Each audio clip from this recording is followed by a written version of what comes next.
as a Turkish HVAC-R sector, we are always very close to our Pakistan ASHRAE. That's why we are supporting all activities in Pakistan. We came a lot of time in Pakistan, and we will be again. For next year, we think we can come maybe stronger than today. Pakistan is very important for us. We have a very good relationship with the investors and Turkish producers. We want to increase our export to Pakistan, and we have a lot of opportunities, especially good price, good efficiency, and tailor-made solutions.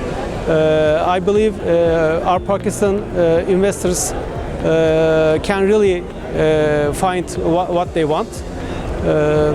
It's very important for Pakistan, for us. This event is very important, especially the topic of conference is very, how can I say, trend topic, I can say, because especially efficiency, sustainability, and the buildings quality is very important nowadays.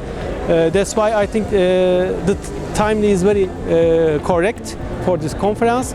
And of course, this exhibition is again very good because there are a lot of very high quality companies. And in here we can meet each other and we can find a lot of opportunities for future, I think.